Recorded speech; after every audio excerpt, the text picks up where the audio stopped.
روشن فقط میسازیم، آب و برق را مجانی میکنیم، اتوبوس را مجانی میکنیم، دلخوش به این مقدار نباشید. ما هم دنیا را می آباد میکنیم و آخرت را. این دارایی از غنایم اسلام است و مال ملت است یا مستضعفین، و من امر کردن به مستضعفین بدن و خواهم داد. این نغمه های باطل گوش نکنید، اونها حرف میزنن، ما عمل میکنیم. بسم الله الرحمن الرحیم. با سلام خدمت شما عزیزان بیننده شاهد برنامه زنده تریبون آزاد هستید. قبل از این که به برنامه ورود پیدا کنیم، جهت اطلاع بینندگان عزیز، برنامه ها و دروس علمی که در یوتیوب شخصی بنده قبل از جنگ در واقع پخش می شد، به دلیل اختلال در اینترنت برای مدتی قطع شد. مجددا از سر گرفتیم. امشب هم همینطور 1.5 ساعت بعد از پایان برنامه در یوتیوب شخصی بنده در بارکدی که در گیرنده هاتون مشاهده می‌فرمایید از سر خواهیم گرفت. شما میتونید با اسکن کردن این بارکد و موبایلتون رو در حالت دوربین قرار بدید و بر روی بارکد زوم کنید. شما میتونید با اون در واقع دسترسی که با زرد رنگ دیده میشه کلیک کنید و وارد یوتیوب شخصی بنده بشید و اونجا درس های علمی که از امشب مجددا اثر گرفته خواهد شد دنبال کنید. به هر صورت بحثی که اتفاقات مهم سیاسی که در منطقه و خاورمیانه رخ داده به ساعت 0 آیا میتوان گفت خاورمیانه شاهد یک توافق یا یک انفجار دیگری خواهد بود؟ امروز ایران ما به خصوص در یکی از بحرانی ترین مراحلی که میتوان گفت در 100 سال گذشته و حتی در 100 سال آینده این حادثه تکرار نخواهد شد قرار گرفته. وضعیت مبهم و بلا تکلیفی که در واقع مردم درش قرار گرفتن، وضعیت امروز بین دیپلماسی و درگیری ها قرار گرفته میان توافق یا بحران جنگ دیگر. اخبار متعددی در این 24 ساعت گذشته مبنی بر توافق و یا مذاکرات بین ایران و آمریکا منتشر شده. از اون طرف مذاکراتی که همزمان در واقع با اون شاهد افزایش تنش‌ها بوده و حملات پراکنده و تهدیدهای نظامی و فشارهای سیاسی هم از طرفین در واقع رد و بدل شده. هنوز وضعیت مشخص نیست که آیا طرفین با وجودی که خطوط قرمز همدیگر در مقابل همدیگر قرار گرفته، انرژی هسته‌ای و حمایت از نیابتی ها و موشک های دوربرد که خط قرمز آمریکاست، از اون طرف خط قرمز باقی مانده رژیم علی خامنه‌ای است، آیا به یک توافق و یک سرانجامی صورت خواهد گرفت یا خیر؟ برخی از منابع گفتن پیشرفت های نسبی یا توافق نسبی تا حدودی در این گفتگوها دیده شده، اما بعضی از مقامات آمریکایی در واقع مطرح کردند که این پیشنهادهای ارائه شده از سوی ایران هنوز برای رسیدن به یک توافق قطعی و کامل کافی نیست. و همچنین تهران گفته یا مقام باقی مانده رژیم علی خامنه‌ای گفتند که با وجود تحریم ها و بدون تضمین های کافی ممکن نیست حاضر به عقب نشینی نخواهند بود. وضعیت شکننده ای که در واقع در منطقه وجود داره، از اون طرف مقامات و کشورهای حوزه خلیج فارس و کشورهای همسایه هم خواهان کاهش تنش ها و یا بازگشت کامل به مذاکرات شدن. همه این مسائل رو در این برنامه با حضور جناب آقای اصغر کیانی فعال سیاسی تقدیم حضور شما عزیزان خواهیم کرد. ضمن عرض سلام جناب آقای کیانی عزیز و تشکر از اینکه دعوت ما رو پذیرفتید. قبل از ورود به تحلیل اتفاقاتی که داره رخ میده، میریم ابتداً آخرین اتفاقات و رویدادهای مهمی که در 24 ساعت گذشته رخ داده و چه اتفاقاتی ما پیش رو در واقع خواهیم داشت و تصور شما، تخمین شما در واقع چگونه است، از شما میشنویم و بعد از اون تحلیل این اتفاقات میپردازیم. سلام و درود دارم خدمت شما جناب آقای هاشمی و همکاران عزیزتون در اتاق فرمان و همچنین بینندگانتون در داخل کشور و خارج از کشور و با یاد و گرامی‌داشت یاد شهدا راه آزادی و ضمن عرض تسلیت به خانواده داغداران این جنگ در واقع اخیر، جنگ 12 روزه و جنگ 40 روزه، و به امید ایجاد یک صلح و آتشبس دائمی در ایران و در خاورمیانه و یک روابط و مراوده انسانی بین دولت‌ها. در رابطه با مسئله تحولات که از تقریبا از اگه بخوایم در واقع ریشه اصلیش رو بگیم از 7 اکتبر 2023 شروع شده، ولی الان ما بعد از جنگ 12 روزه و بعد جنگ 40 روزه ما شاهد نتایجی در واقع منفی برای سیاستگزاران آمریکایی و بالاخص در رأسشون دونالد ترامپ رئیس جمهور آمریکاست. از یک طرف هم در واقع یک پروسه بدون نتیجه برای نتانیاهو از موضع اسرائیل در این تنش خاورمیانه. خب اون چیزی که به جمهوری اسلامی برمیگرده و این تحولاتی که این روزا در صورت میگیره، ما اگر بخوایم صحبت کنیم در واقع بعد از سفر ترامپ با دست خالی از پکن، ما شاهد بلافاصله سفر ولادیمیر پوتین رئیس جمهور روسیه به چین بودیم و بعد یک در واقع یک مانور مشترکی رو که قراره برگزار کنن به صورت یک مانور راهبردی و امنیتی بالا در واقع تعریف شده. و از یک طرف هم ما سفر در واقع وزیر کشور پاکستان سید محسن نقوی رو داریم، وزیر کشور پاکستان به ایران، و از اون طرف هم 2 بار سفر عاصم منیر فیلد مارشال ارتش پاکستان رو به ایران داریم و همچنین سفر نقوی به پکن برای در واقع ایجاد یک زمینه‌ای که بتونن این تنش و جنگ خاورمیانه رو به صلح و سازگاری برسونن. خب طبیعتاً از اونجایی که پاکستان از یک طرف عامل واسطه بین سیاست‌های چین در رابطه با این تنش هست، سفر در واقع محسن نقوی در این راستا تعریف میشه و قابل ملاحظه است. خب از اون طرف هم 2 بار سفر فیلد مارشال عاصم منیر به ایران در طی همین هفته، خب این هم نشون میده که در واقع یک سری ممکن ابهاماتی برای جمهوری اسلامی ایجاد شده باشه که ارسال 8000 نیروی نظامی پاکستان به امارات و اینکه هواپیماهای پیشرفته به اون طرف، خب اینها یک ابهاماتی رو برای جمهوری اسلامی و از یک طرف هم در روند در واقع این بحث نیابتی پاکستان و قطر و مصر برای ایجاد صلح اینو در واقع زیر پرده پا میبره.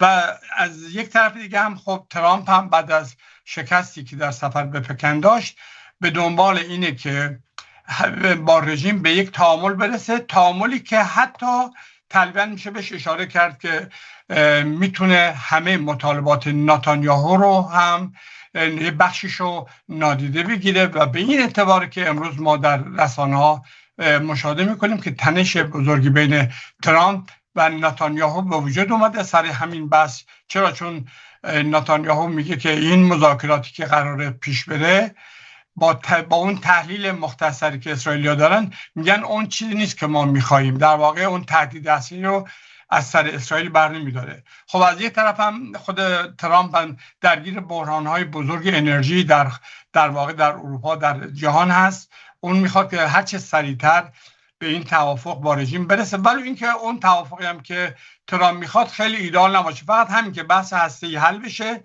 اورانیوم 440 کیلو اورانیوم غنی شده به آمریکا داده بشه که امروز ترامپ گفته بود که من نیاز به این 440 کیلو ندارم، بلکه من میخوام فقط تخریب کنم از ایران خارج بشه. و از این طرف هم مجتبی خامنه‌ای اگر حضور داشته باشه، اگر در واقع جونی در بدنش باشه، میگه که نه، ما به هیچ عنوان این اورانیوم از ایران خارج نمی‌کنیم. خب همین در واقع تهدید هنوز برای اسرائیلیا بالاخص هنوز حل نشده.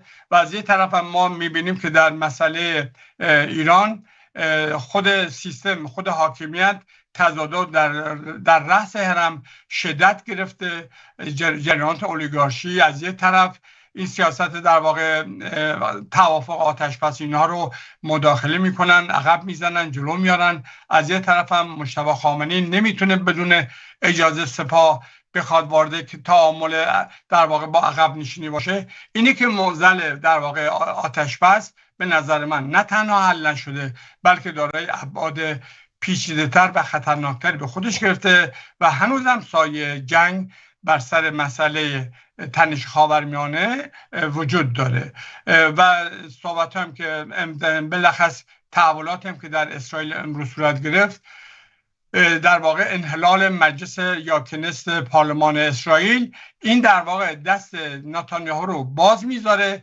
برای در واقع ایجاد تنش بیشتر در خاورمیانه، در گام نخست در لبنان و بعد در موضوع تنش ایران آمریکا اسرائیل. اینه که در واقع ما الان اینم از یک طرف هم ما مسئله اعدام زندانیان سیاسی رو داریم که امروز در واقع 2 نفر از اعضای احزاب کردی به نام رامین زله و کریم معروفور اعدام شدن و این نشون میده که رژیم هم در داخل در واقع جلو تحولات رو میبنده که تحولات به سمت آتش بس پیش نره، هم لحاظ اسرائیل هم که با انحلال پارلمان در واقع دست نتانیاهو بازه که بیشتر مسئله رو در واقع تنش‌ها رو بالا ببره. از یه طرف هم ترامپ هم خودش هم درگیر بحران‌هایی است که الان به لحاظ انرژی، چون همین الان من به شما اطلاع بدم، ببینید الان بحران سوخت در فرانسه به عنوان یک معضل اصلی امروز مطرح شده.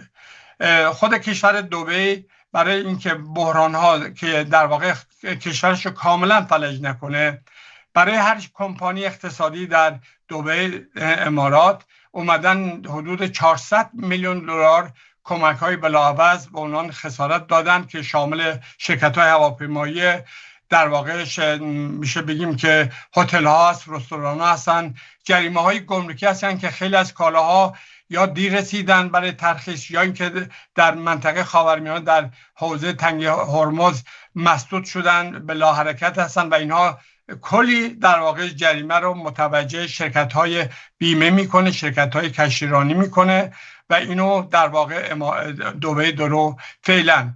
از طرف دیگه برای کمک به خانوارهای خود عربی اومده حدود 270 میلیون دلار هم در نظر گرفته. یعنی در واقع هنوز بحران با اون سطح فوقانیش هم تازه نرسیده. کلی ما بحران انرژی، بحران مسائل توی این زمینه داریم.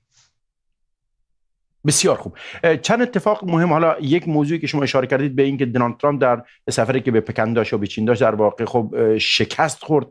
خب این مستلزم ارائه یک سری دلیل و مدارکی است که این رو تایید کنه، در حالی که خب خود گزارش ها حاکی بر اینه که یک سری حالا داد و ستدهای در واقع صورت گرفته. این بحثی است که حالا مطرح فرمودید. موضوع دیگه که پیش میاد بحث مذاکرات یا توافق در واقع رد و بدل‌های شروط بین ایران و آمریکا وجود داشت که که قرار بود فرمانده ارتش پاکستان به تهران امشب سفر کنه که این سفر گویا لغو شده و گفته سفر نخواهد کرد. مهمترین مسئله که وجود داره بحث اورانیوم غنی شده است، یعنی خط قرمز برای آمریکایی هاست و خط قرمز برای خب باقی مانده رژیم علی خامنه ای است و این بحث که در واقع میتونیم بگیم به نحوی شبه گره کور ایجاد کرده و شرایط رو مبهم کرده. کوتاه آمدن آمریکایی ها در قضیه اورانیوم غنی شده خب یک شکست برای اونها تلقی خواهد شد، از اون طرف برای بقایای رژیم علی خامنه ای همین یک شکست تلقی خواهد شد. در این باره اظهار نظر شما رو خواهیم شنید. قبل از این که به تحلیل این جریان، این اتفاقات بپردازیم، مهمترین قضیه بحث شکستی که شما مطرح کردید و بحث این توافقی که وجود داره که گفته میشه خب به نحوی نزدیک شدن یا به هر صورت سیگنال هایی داده شده که به توافق زیاد تا توافق فاصله باقی نمانده. شما در این باره چه گزارشی ارائه میدید؟ ببینید نگاه کنید، ما اگر بحث تنگه هرمز رو به عنوان یک مؤلفه و فاکتور جدیدی که به مطالبات رژیم اضافه شده رو فعلا نادیده بگیریم، ولی حداقل روی 3 فاکتور قبلی، یعنی حذف گروه‌های نیابتی برای رژیم، 2 در واقع مسدود کردن و یا منحل کردن سیستم موشکی ایران بوده در واقع در همون ابعاد 400 کیلومتری داخل کشور و هیچ دامنه در واقع برد موشک‌ها از ایران و از مرزهای ایران خارج نشه.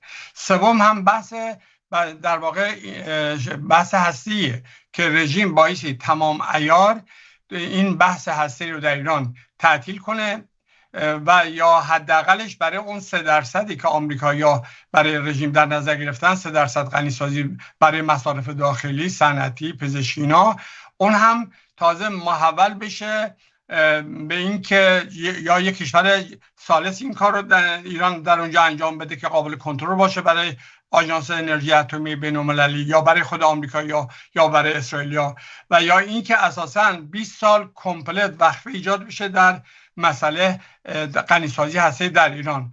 و این سه تا هنوز هیچ کدومشون تا به حال برای ترامپ تونسته یک ماده بشه، در واقع به عنوان دستاورد بهش برسه، و از یک طرف هم رژیم هم یک سر سوزن از این مسئله نه تنها کوتاه نیومده، بلکه گفتن همچنان که قبلا گفتم یک فاکتور جدیدم به نام تنگ هرمز بهش اضافه کرده و تنها تنگ هرمز نیست، بس بر سر عوارض گمرکی که رژیم میخواد از این به بعد از انعقاد این آتش بس یا اگر به هر شکلی جنگ ادامه پیدا کنه میخواد اینو اعمال کنه، که امروز ترامپ و آقای روبیو هم میگن که وزیر خارجه آمریکا به هیچ عنوان ما نمیپذیریم که جمهوری اسلامی در واقع ما به ازای عبور کشتی‌ها از تنگ هرمز هیچ گونه عوارض رو نگیره و ما اساساً مطلقاً با این مسئله مخالفیم و اقدام میکنیم. و ترامپ هم همچنین گفته که به هیچ عنوان ایران این صلاحیت و این اجازه رو نداره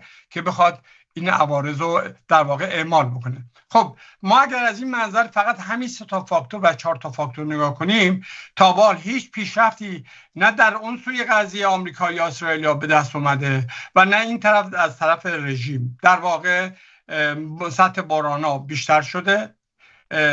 اما من معتقدم که مسئله اینجا یک چیز دیگری هم هست که اینها رو ما نمیتونیم در ارتباط با این تنش نادیده بگیریم، بلکه یک ارتباط مستقیم داره. ببینید اساساً بحث بر سر چند قطبی بودن و تک قطبی بودن جهانه که این تضاد الان در سطح چین و آمریکا و روسیه داره خودش رو نشون میده. در اوکراین روسیه هست داره این مسئله رو نشون میده، در چین بر سر مسئله تایوان، مسئله در واقع دریای جنوبی چین و حوزه در واقع خاورمیانه، شرق خاورمیانه است، کشورهای ژاپن، کره، فیلیپین و اینها نقطه تهدید چین هستند. و بالاخص خود تایوان که در اولین صحبت در واقع جین پینگ رئیس جمهور چین در اولین حرفش به ترامپ این بود که شما به هیچ عنوان در قضیه تایوان مداخله نکنید و الا درگیر میشویم. خب این اونها که در حوزه مسائل دیپلماسی، مسائل سیاسی در خلال سالهای گذشته با فرهنگ سیاسی و دیپلماتیک چین آشنایی داشتن، این واژه ها و این روند گفتگو هیچ وقت مسبوق به سابقه نبوده و بلکه تازگی داره و در خودش هم تهدیدهای بالقوه و بالفعل هم وجود داره. به این دلیل این یک مسئله. دوم، این گروه 60 نفره‌ای که از صاحبان تجار تراستا، کارتل های آمریکایی که همراه با ترامپ به چین رفتن، هیچ کدوم از اینها تا به حال گزارشی از انعقاد قراردادهای اقتصادی ارائه ندادن و بلکه این نشون میده که اینها همه شکست خوردن، با دست خالی برگشتن. و برای اینکه این مسئله رو به طور واضح توضیح بدم، ببینید شما در حوزه دیپلماتیک وقتی شما یک سفر دیپلماتیک دارید به یک کشوری، برخی از کشورها طبعا یه هدایایی رو در واقع تقدیم اون هیئت میکنن، اون گروه میکنن. چینی‌ها هم از این مسئله به دور نبودن، اومدن لیستی هدایا به این تیم ترامپ و وزرایی که به همراهش بودن و اون تجار اقتصادی که همراهش بودن دادن و اینها در روز بازگشت در زباله‌دانی همون هتل اینها رو دور ریختن و این از دید و چشم چینی ها در واقع مخفی نمیمونه و این نشون میده یک نوع توهینه و به نوعی نشون میده که آمریکایی‌ها دست خالی از چین برگشتن و به این دلیل هم بود که وقتی که ترامپ برگشت بلافاصله اولین مصاحبه که کرد با خبرگزاری‌ها خبرنگارا در آمریکا گفت ما ایران رو دیگه چنان در و داغون میکنیم که دیگه اثری ازش نمونه. خب این صحبت‌ها نشون میده پس در سفرش به چین به اون چیزی که می‌خواسته نرسیده. از اون طرف هم رژیم طبیعتاً با سازوکارهای سیاسی، نظامی، امنیتی، تکنولوژی که با چینی‌ها و روس‌ها و کره شمالی ها داره یک پشتوانه حداقل تاکتیکی در این مرحله شده و اینها هم کوتاه نمیان. پس در واقع سطح بحران نه تنها کم نشده بلکه به نظر من بیشتر شده و اگر رژیم بخواد در واقع از این جنگ رأس هرمش یک جناح غالب بشه و بتونه بخواد مسائل پیش ببره، بلافاصله ما شاهد جنگ درونی، حتی جنگ مسلحانه خیابانی بین این گروه ها و اولیگارش‌های ایرانی خواهیم شد. کما اینکه امروز همین بحث روزنامه نیویورک تایمز آمریکا در رابطه با مسئله احمدی نژاد که مطرح شده، در واقع یک نوع پیام‌های درون حاکمیت که اجازه نمیدن که یک بخشی از حاکمیت بیاد بقیه رو کنار بزنن و برن با آمریکا بشینن به گفتگو و به تعامل برسن. به این دلیل من از هر منظری که نگاه میکنم هیچ گونه چیزی فعلا تا این نقطه نمیبینم برای پیشبرد توافق در واقع مثلا. بله، در مورد اشاره کردید به هدایایی که در واقع خب گفته شد و تصاویری نشون داده شد که در سطل زباله انداخته میشه. خب خیلی از منابع یا غالب منابع خبری این رو به عنوان با هوش مصنوعی مطرح کردن، گفتن این صحت نداره. به عنوان مثال یکی از سایت های معتبر النهار العربی گفته که این جزو تصاویری است که صحت نداره و فیک هست و تصاویری است که با هوش مصنوعی در واقع ساخته شده. حالا به هر صورت این زیاد مهم نیست به قدری که بحث حالا خب خود سفری که اونجا وجود داشت، در سفر ایشون به چین و خب استقبالی که صورت گرفت، هیچ نوع سیگنال یا هیچ نوع شاهد قطعی مبنی بر شکست این سفر مطرح نشد. من سراغ ندارم. حالا شما میفرمایید که گزارشی مبنی بر این شکست یا گزارشی مبنی بر قرارداد وجود نداره، خود شکست تلقی میشه. من نمیتونم این رو قبول کنم. ببینید نگاه کنید، اگر من اشتباه نکرده باشم، ممکن اشتباه کرده باشم. ببین معمولا بعد از سفرهای دیپلماتیک سیاسی که صورت میگیره، معمولا در رأس اون تیم ها، حالا رئیس جمهور، نخست وزیر، رئیس مجلس، یک مصاحبه مطبوعاتی دو جانبه صورت میگیره. از یک طرف میزبانه، از یک طرف مهمانه.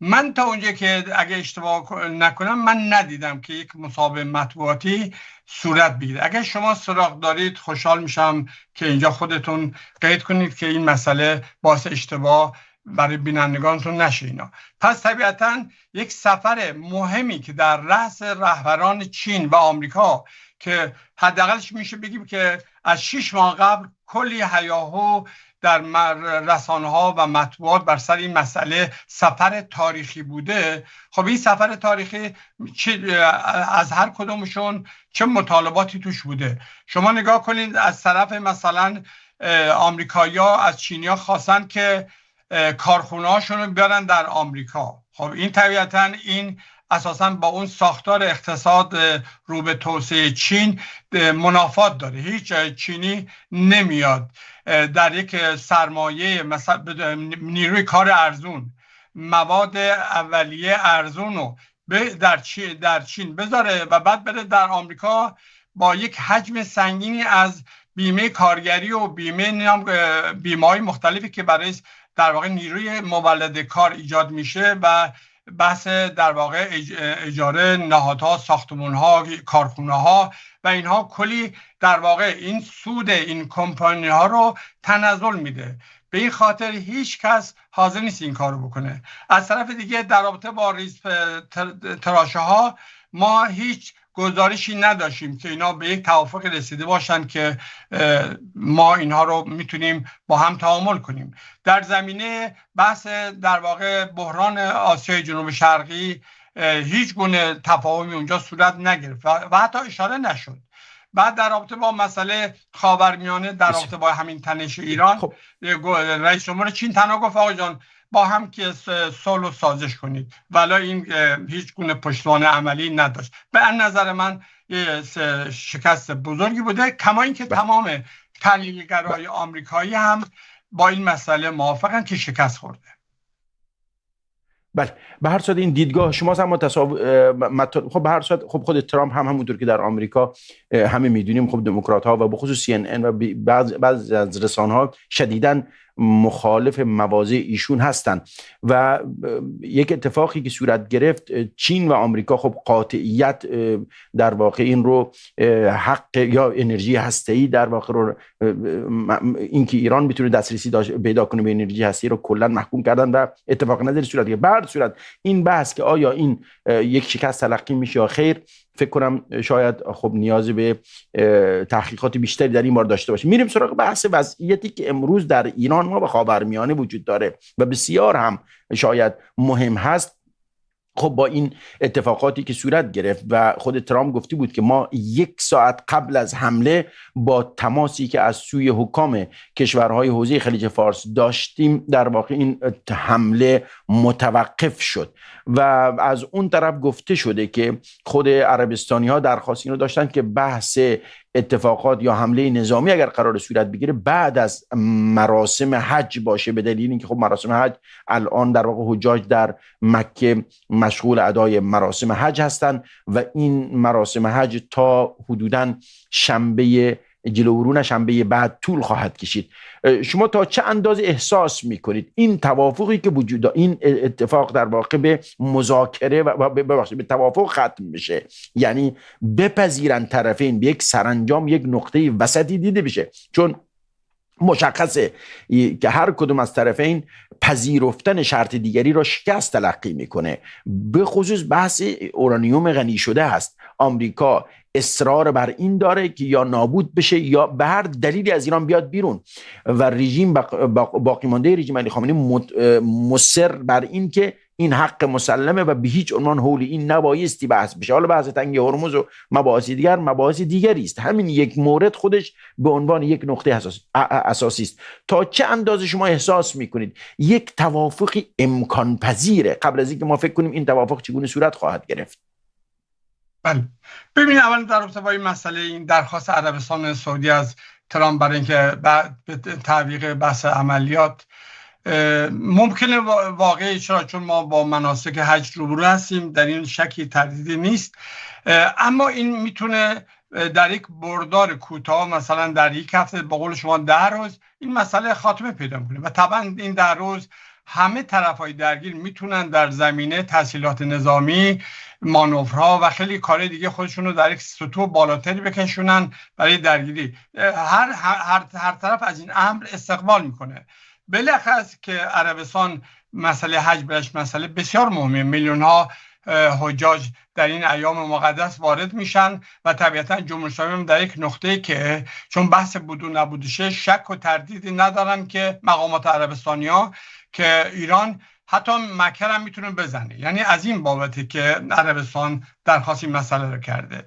خب از یه طرف هم وقتی که آمریکایی‌ها میپذیرن این مسئله درخواست عربستان رو، میتونه به نوعی در واقع کشورهای عربی رو در یک عملیات بعدی با آمریکایی‌ها وارد ائتلاف بکنه. چرا؟ چون به نوعی داره وقتی فضا برای عربستان ایجاد میکنه کشور عربی که مسئله رو عقب بندازه، با همون اندازه هم نشون دهنده از طرف ترامپ اینو نشون میده که جمهوری اسلامی یک جریان لجوج و لجبازیه و اساسا برایش هیچ گونه مسائل مهم نیست. پس نهایتاً اعراب از موضع ترس هم که شده به نحوی وارد بحث ائتلاف خواهند شد. اما گفتم این مسئله خلیج فارس و کشور عربی و بحران در واقع آمریکا، رژیم اسرائیل، یک بحثی که به نظر من یک طرف قضیه ما چینه. ببین امروز جمهوری اسلامی خودش به عنوان یک عامل نیابتی داره عمل میکنه برای چین و روسیه. خودش گروه نیابتی داره، حزب الله رو داشته، حماس رو داشته، زینبیون، فاطمیون، در واقع گروه های هشت شعبی، کتائب و حوثی‌ها. اما امروز خودش در این مقوله تنشی که به وجود اومده بخشی از گروه نیابتی چینه. چرا؟ چون در واقع این تنش در قسمت فوقانیش تنش بین چین و آمریکاست و چینی ها اجازه نمیدن که خاورمیانه در واقع به نحوی تحت کنترل آمریکا قرار بگیره، برای اینکه 80% مصارف انرژی چین از خاورمیانه وارد میشه. بلخص از 80% نفتش رو ایران میده، LNGش در واقع گازش رو از قطر و امارات میگیره. خب اینها برای چین در واقع یک شرایط بسیار بسیار خطیره.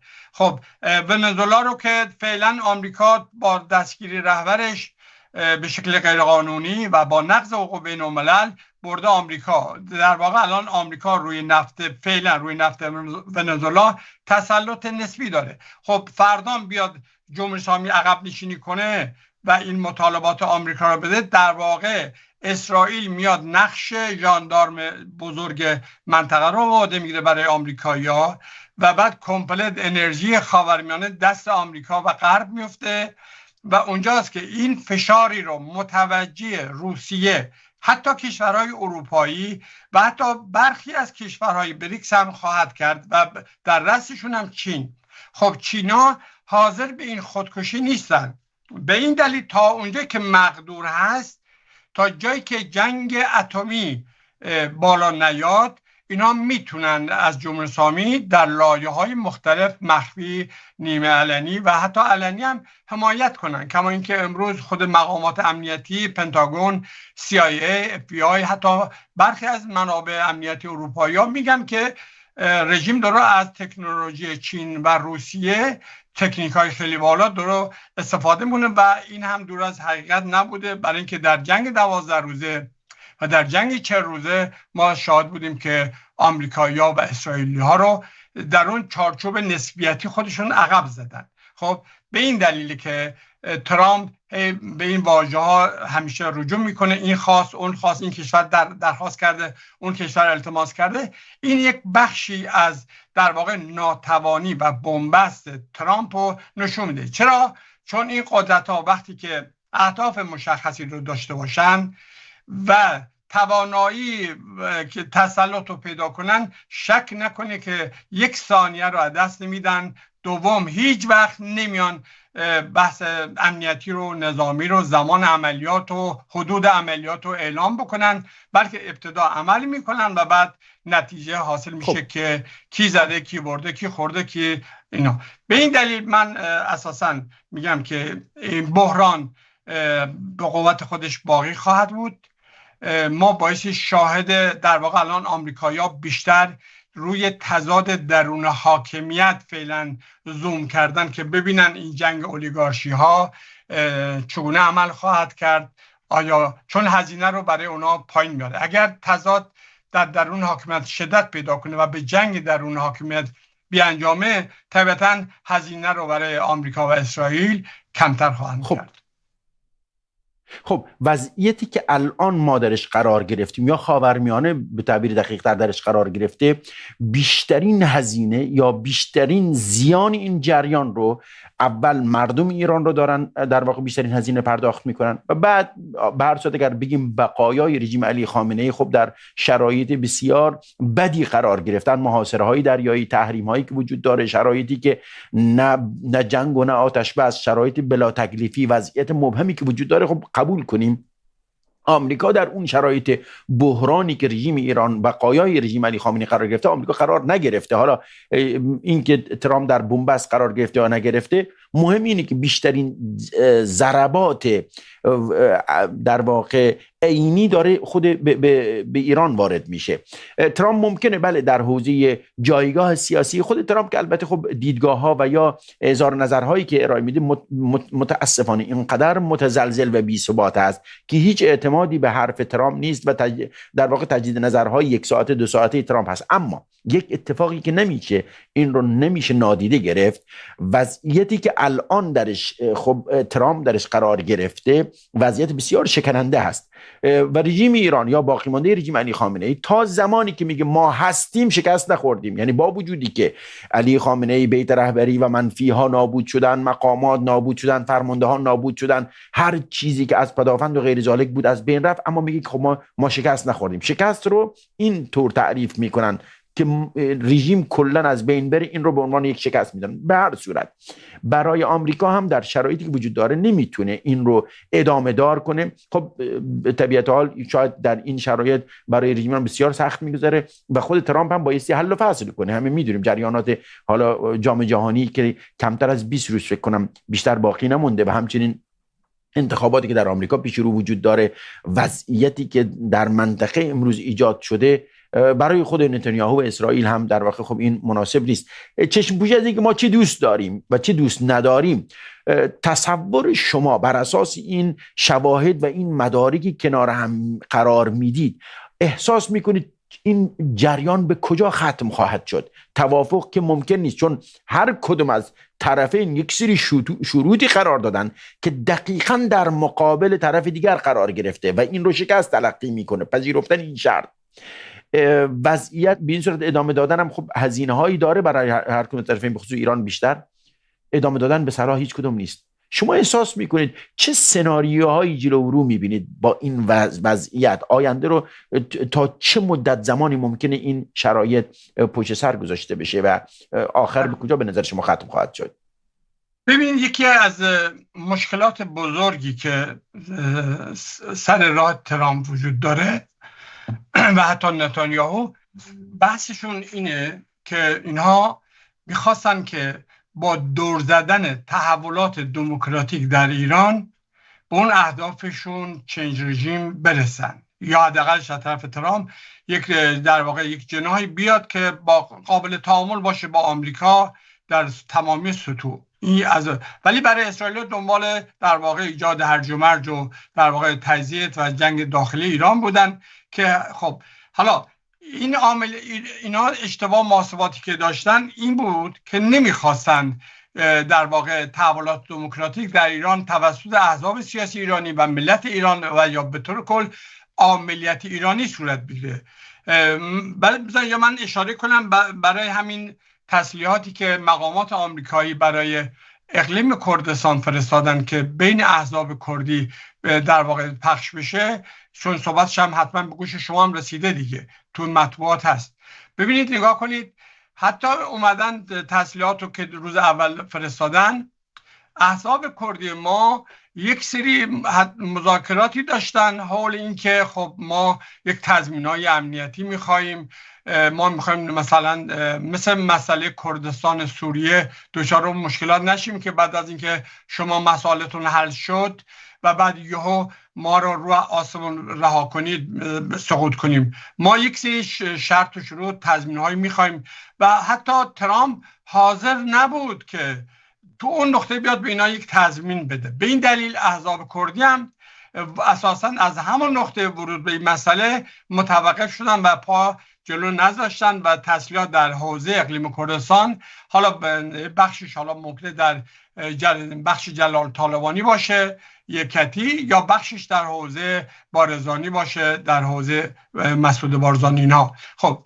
منظورم این که آمریکایی‌ها نمیخوان این ملیت ایرانی، یعنی در واقع جنبش ملت ایران رو که ملت ایران از این ورطه هم به لحاظ جنگ خارجی رها بشن، هم به لحاظ استبداد داخلی، این معضلی بزرگی بوده برای در واقع آمریکایی‌ها.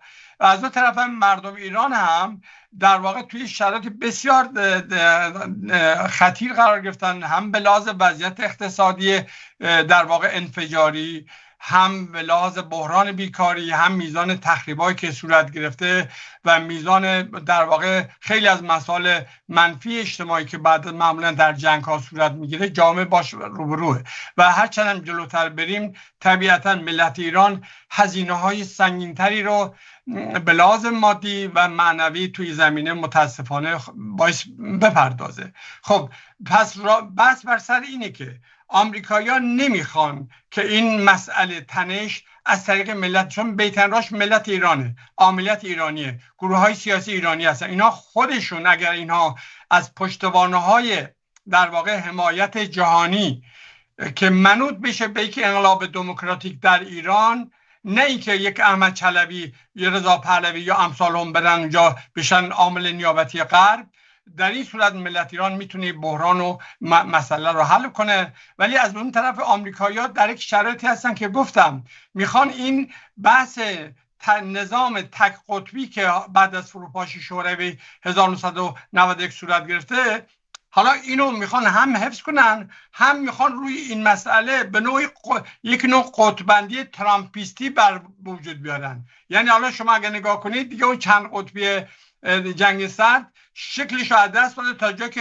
اروپایی‌ها در واقع با آمریکایی‌ها وارد تخاصم و گاهن تضاد شدن. از اون طرف کانادا همچنین، گروه بریکس همچنین، خیلی از کشورها هستن مثل آفریقای جنوبی، مثل مکزیک، مثل خود حتی پاکستان، اینا هم امروز با این مسئله در واقع به نوعی با تضاد روبرو هستن.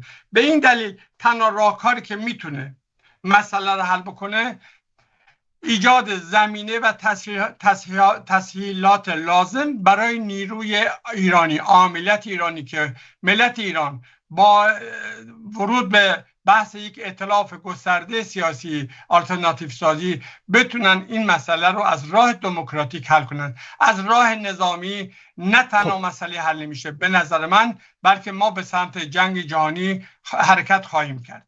و این هم یه نکته اینجا اشاره کنم. من قبلا هم بله یه نکته اینجا اشاره کنم. من در مسابقه قبلا چندین بار اشاره کردم، اگر جریانات اجتماعی، افکار عمومی مردم دنیا، افکار صلح‌دوست دنیا، مسالمت آمیز دنیا بتونن در اسرائیل نتانیاهو رو پایین بکشن و در آمریکا ترامپ رو پایین بکشن، امکان داره که این راه حل مسالمت آمیزی پیدا کنه. ولی متاسفانه با این وجود نتانیاهو و ترامپ مقدور نیست.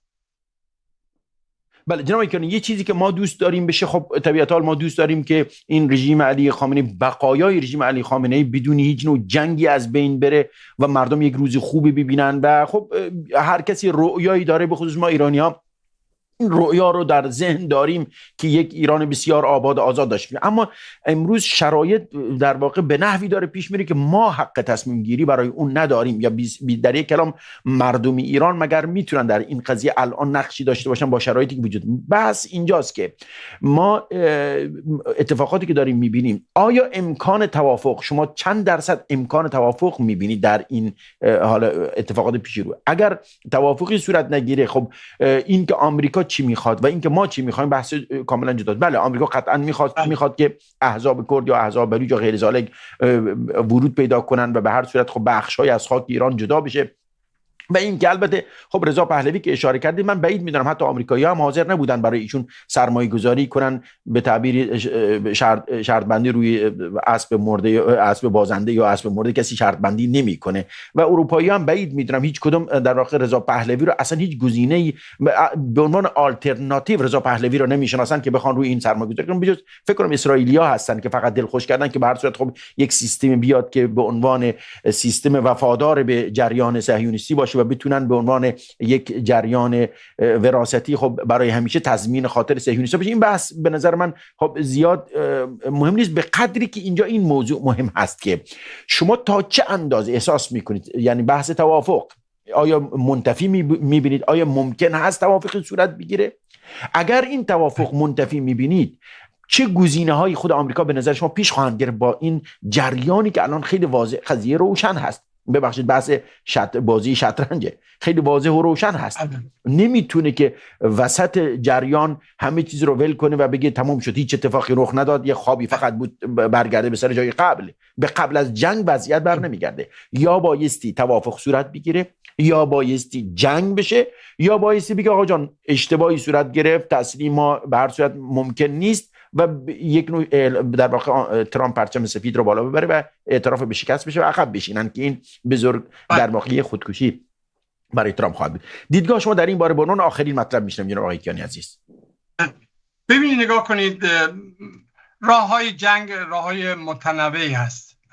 حملات هوایی هست، عملیات ایذایی تکنیکی هست، مثلا ایجاد گروه های در واقع نفوذی، در واقع جنگ های، خیلی مسائل هست میشه. اما برای ایران چون یک کشور با 1,600,000 کیلومتر مربع و یک سرزمین کوهستانی فلاتگونه، طبیعتا این برای پیاده نظام آمریکایی هم هزینهش خیلی سنگینه، هم نیروی بیش از 2 میلیون سرباز رو میطلبه. خب ولی من که اشاره کردم، گفتم که ما باید ببینیم این وسط چینی ها و روس ها اونها چه کار میکنن؟ آیا نظاره‌گرن یا منافعی دارن؟ اگر منافعی دارن، بالاخص منافع استراتژیک و تهدید استراتژیک، طبیعتا اون موقع هزینه رو ممکنه حتی 10 برابر برای آمریکایی‌ها بالا ببرن.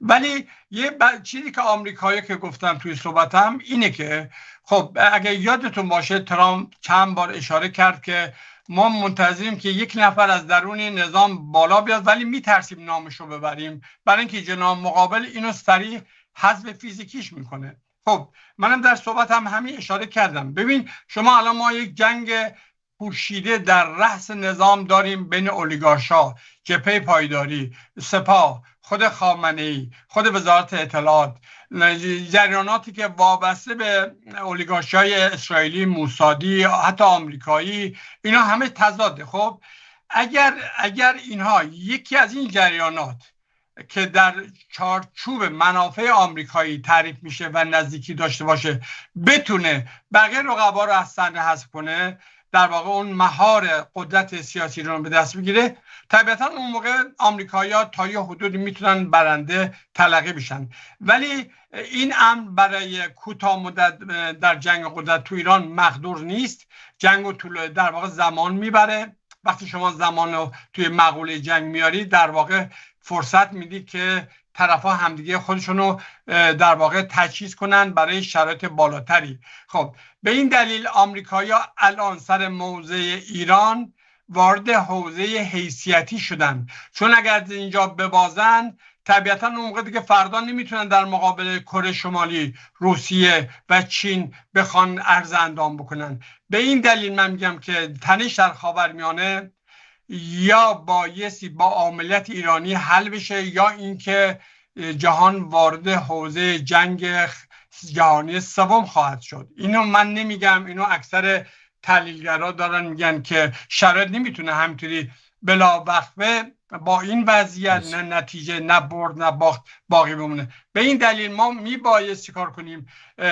اون چی که به ما ایرانی‌ها برمیگرده، نه به عنوان اینکه مثلا شما به عنوان مجری یک رسانه هستید، خب یه پوشش خبری دارید، ولی این یک بحث قضیه است. یک بحث اساسی نیروهای ایرانی و عاملیت ایرانی احساس مسئولیته. حالا اینکه آمریکایی‌ها موفق میشن، اسرائیلی‌ها موفق میشن نمیشن، چینی‌ها، روس‌ها، اون یک معقوله دیگری. اون چه که خطری رو که متوجه ملت ایران امروز میکنه، این زنگ هشداری برای ما نیروهای ایرانی که در هر حوزه‌ای و در هر منصبی که هستیم، روزنامه‌نگار هستیم، خبرنگار هستیم، تحزب سیاسی داریم، تشکل سیاسی داریم، فعالیت‌های مدنی داریم، هر چی که هستیم به عنوان ملیت و عاملیت ایرانی میبایست این هشدار و این خطر بزرگ رو ببینیم و در این راستا برای حلش خودمون آسینا رو بالا بزنیم.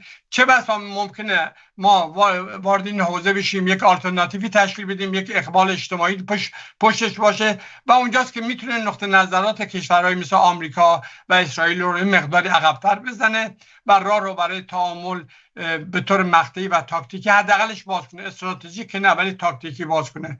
به این دلیل آقای عقیل هاشمی عزیز، برادر گرامی، از شما میخوام که از در این رسانه این بحث عاملیت ایرانی رو به عنوان یک فرمول حل تضاد به کار بگیرید، چون ما در واقع خبرنگار نیستیم یا شما هم یک خبرنگار نیستید. ما احساس مسئولیت داریم در قبال تک تک هموطنامون، وجب به وجب اون خاک عزیز ایران و اون مسائل که مسائل در واقع استبداد یا هر مسائل دیگری که هست، به عنوان یک معضل حل ناشده، این در حوزه مسئولیت ماست. برای اینکه چینی‌ها موفق میشن. ببخشید یک مطلب که اینجا پیش میاد با عرض معذرت، ببخشید، ما بیان یا تحلیل جریانات سیاسی یا تحلیل اتفاقاتی که در منطقه داره صورت میگیره، ما چاره‌ای جز اون نداریم، برخلاف میلمون باشه بخواهیم یا نخواهیم یک بحثی دیگری است. اما اینکه ما چی میخواهیم، قطعا بلا شک ما وضعیتی که فرض بفرمایید من شخص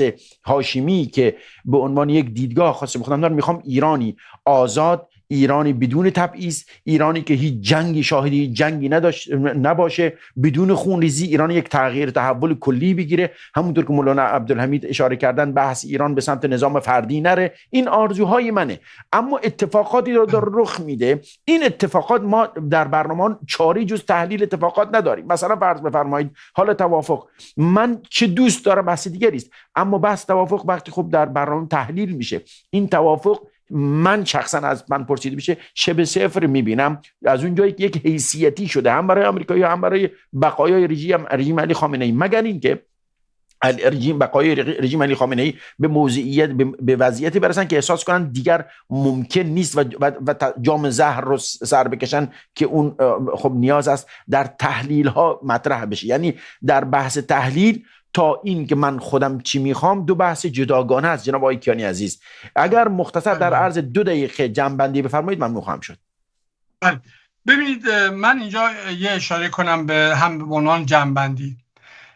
ما متاسفانه ملت ایران از دوره قاجاریه تا این نقطه که الان داریم صحبت میکنیم درگیر یک سری اولیگارشیایی بودن که یا وابسته به اسرائیل بوده یا آمریکا یا اروپا یا جای دیگه، و متاسفانه این لایه‌ها در ایران چه در دوره پهلوی، چه در دوره رضا شاه، چه در دوره محمد رضا پهلوی و چه در دوره خمینی، متاسفانه ما شاهد رشد و گسترش این اولیگارشا شدیم. اگر یک جریان در ایران حاکمیت داشت، بلا شک هر جریانی که می بود با آمریکایی‌ها و اسرائیلی‌ها کوتاه می اومدن، دنبال صدور تنش و بحران و اسلام سازی در منطقه نبودن. ولی از اونجا که این اولیگارشی یک بافت چندگانی در حاکمیت سیاسی ایران وجود آورده و یک گره ناگشوده‌ای هست، گفتم لاجرم را به تنازعات و جنگ خونین بین حتی جریانات حکومتی خواهد شد. به این دلیل که آمریکایی‌ها 1000 تا چشم دارن، یه چشمشون هم به این قضیه است که ببینن در این حاکمیت آیا این جناح میتونه بقیه رو از صحنه حذف کنه که بتونن با اون وارد تعامل بشن، که نظر من متاسفانه اینجا هم باز منفی است. بسیار ممنون جناب آقای اصغر کیانی، فعال سیاسی، از اینکه در این برنامه ما همراه بودیم. با شما خداحافظی میکنم. خدایا رو نگهدار شما. در 5 دقیقه باقی مانده سعی بر این خواهم کرد که بعضی از کامنت هایی که حاوی پیام مفید هست رو قرائت کنم. شماره تماس ها واتساپ رو هم زیرنویس کنید. نمیدونم به دلیل قطعی اینترنت فکر نمی کنم بتونیم تماس هایی از ایران مثل سابق دریافت کنیم، اما به هر صورت زیرنویس خواهد شد. جهت اطلاع بینندگان عزیز، حدود 35 دقیقه دیگر خب فعالیت یا برنامه زنده بر یوتیوب شخصی بنده کمافی سابق مجددا از سر گرفته خواهد شد.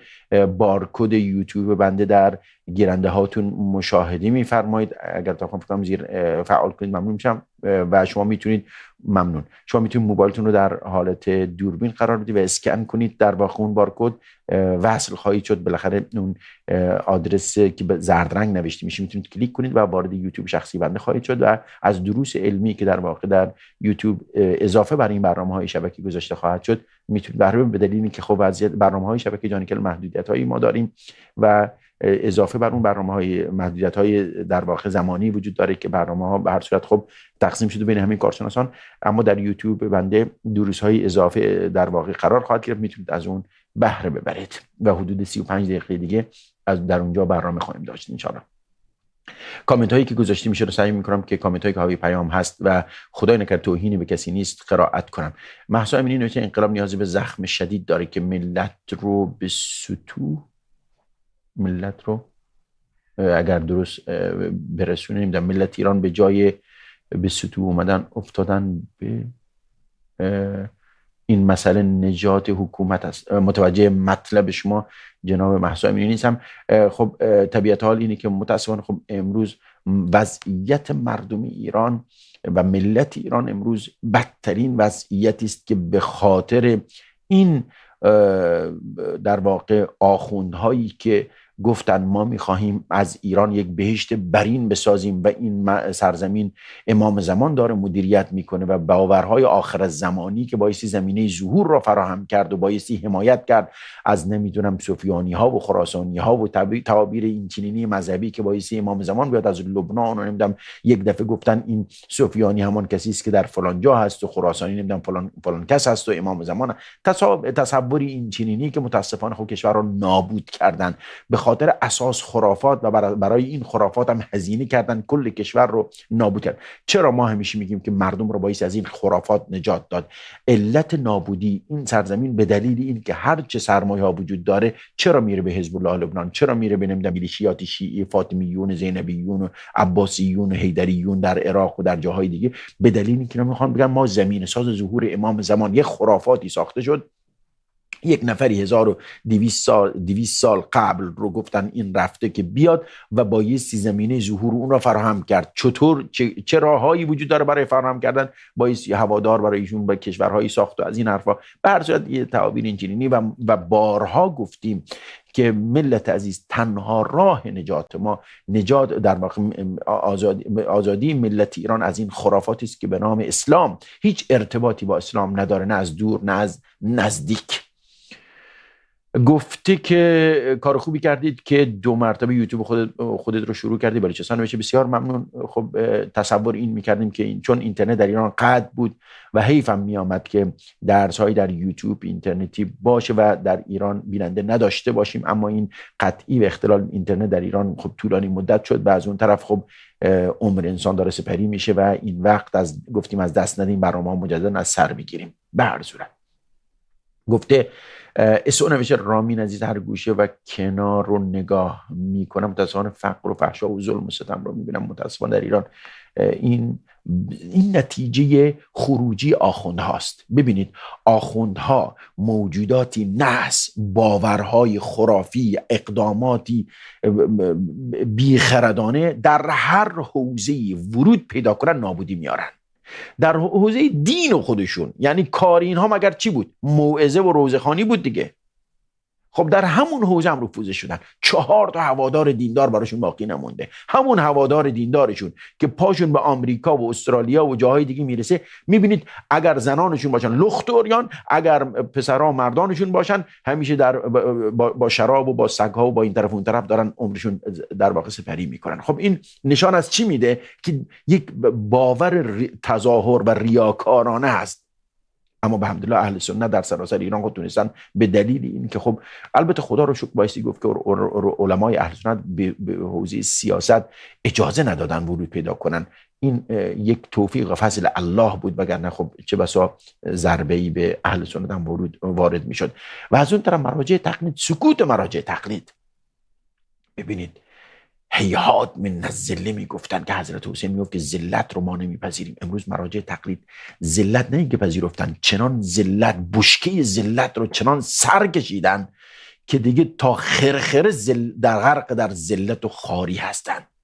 هم خود رو برباد دادن به خاطر بها 2 ریال بخوان زهرمار کنن و هم دین و باورشون و هم پیروانشون هم نسل‌های بعد در تاریخ. چی من میخوام بدونم، شما اگر فرض بفرمایید ما الان خود رو بگذاریم در 100 سال آینده، تاریخ در این برهه زمانی و وضعیت روحانیون شیعه به خصوص و مراجع تقلید، یک فصل در تاریخ چه نوشته خواهد شد؟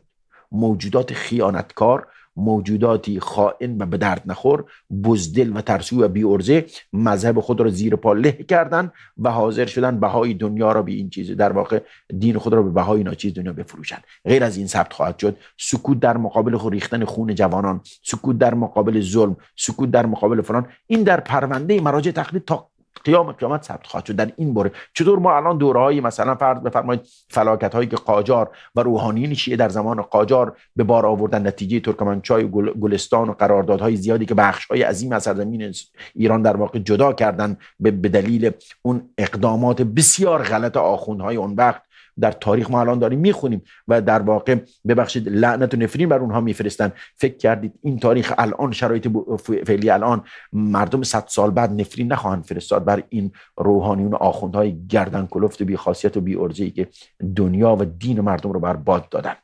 به هر صورت خب تا فرمان اشاره می‌کنم وقت ما پایان رسید. بسیار ممنون. من خیلی عذر میخوام که فرصتی بیشتر از این باقی نموند که بتونم کامنت ها رو بخونم.